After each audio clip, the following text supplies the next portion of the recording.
everyone, welcome to NCERT Easy Explanation।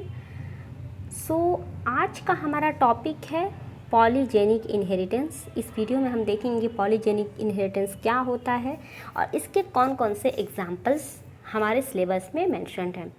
तो सबसे पहले बच्चों, नाम से ही पता चल रहा है पॉलीजेनिक, यानी कि बहुत सारे मिल करके कोई एक कैरेक्टर को शो करेंगे, that is called polygenic inheritance. सबसे पहले हम लोग देख लेते हैं एज जो भी हमारा इस पैराग्राफ में लिखा हुआ है, पहले उसको मेंशन कर लेते हैं। तो यहाँ पे देखो बच्चों, जो मेंडल ने जो स्टडी किया था तो उसने कहा था कि डिस्टिंक्ट अल्टरनेटिव फॉर्म के बारे में बताया था। कहने का मतलब ये हुआ कि उसने ये बोला कि अगर फ्लावर का कलर है तो या तो पर्पल होगा नहीं तो वाइट होगा। उसने मॉडरेट के बारे में कुछ नहीं कहा, लेकिन नेचर में ऐसा नहीं होता है। बहुत सारी जगहों पे हम लोग अगर अपने आसपास देखेंगे तो बहुत सारे ऐसे ट्रेड हैं जो कि डिस्टिंक्ट कलर शो नहीं करते हैं। जैसे कि एग्जांपल में ह्यूमन के केस में अगर देखें तो कुछ लोग लंबे होते हैं, कुछ लोग शॉर्ट हाइटेड होते हैं, लेकिन इसका मतलब ये नहीं है कि मॉडरेट लोग नहीं हैं, मॉडरेट लोग भी हैं, ठीक है।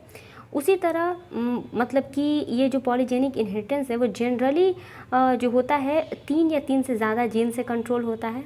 आई होप समझ में आ रहा होगा, जिसको हम लोग पॉलीजेनिक ट्रेट बोलते हैं, ठीक है।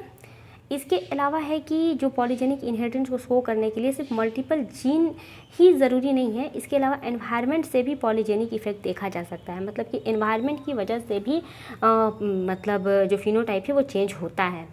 इसके अलावा दूसरा है एग्जाम्पल यहाँ पे है कि ह्यूमन का जो स्किन कलर है वो भी पॉलीजेनिक इनहेरिटेंस का ही एग्जाम्पल है, जिसमें हम लोग जो बेसिक मतलब एग्जाम्पल है इसका, इसमें क्या होता है कि जो फिनोटाइप होता है रिफ्लेक्ट करता है ईच एलील का।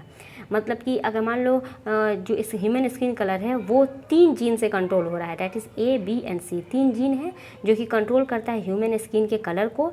तो ये तीनों जीन अपना अपना इंडिविजुअल अपना अपना कंट्रीब्यूशन उसमें देंगे, ठीक है। मान लो कि ये 3 जीन है, इसका जो डोमिनेंट एलील है, तुमको पता होगा कि एलील मतलब जो किसी भी जीन का 2 टाइप का मतलब उसमें एलील होता है, एक डोमिनेंट होता है, एक रिसेसिव होता है। तो जो डोमिनेंट एलील है मान लेते हैं ABC है, और जो रिसेसिव फॉर्म है डैट इज़ ABC, वो स्मॉल वाला है, ठीक है। तो कहने का यहाँ पे मतलब ये है ना कि अगर ये जो तीनों ABC जो कि बड़े वाले फॉर्म में है, ये जो डोमिनेंट एलील है वो रिस्पॉन्सिबल होता है डार्क स्किन कलर के लिए, जबकि ये जो स्मॉल वाला है वो रिस्पॉन्सिबल होता है लाइट स्किन कलर के लिए। लेकिन जितने भी अभी हमारे एनवायरनमेंट पे लोग हैं, ऐसा तो नहीं है कि सब लोग गोरे हैं तो सिर्फ गोरे हैं, काले हैं तो सिर्फ काले हैं। मॉडरेट लोग भी हैं ना, हमारे यहाँ कुछ लोग ऐसे भी हैं जिसकी जो मतलब कलर है, स्किन की कलर है वो बीच में है, यानी कि ना तो वो ज़्यादा गोरे हैं ना ज़्यादा काले हैं, मॉडरेट हैं। तो वही चीज़ यहाँ पे मेंशन हुआ है कि एक्सेप्ट जीनोटाइप, जो ये जो तीनों जीन हैं, जो रिसेसिव और डोमिनेंट जीन है, ये अपना अपना इंटरमीडिएट स्किन कलर भी शो करेंगे। इसके अलावा यहाँ पे है कि इन दिस मैनर हम लोग देख सकते हैं कि जो number of each type of allele, जितने टाइप के जो एलील है जिसका जो जीनोटाइप है वो डिफाइन करता है कि डार्कनेस या फिर lightning of the skin colour के लिए वो रिस्पॉन्सिबल है। This is all about polygenic inheritance.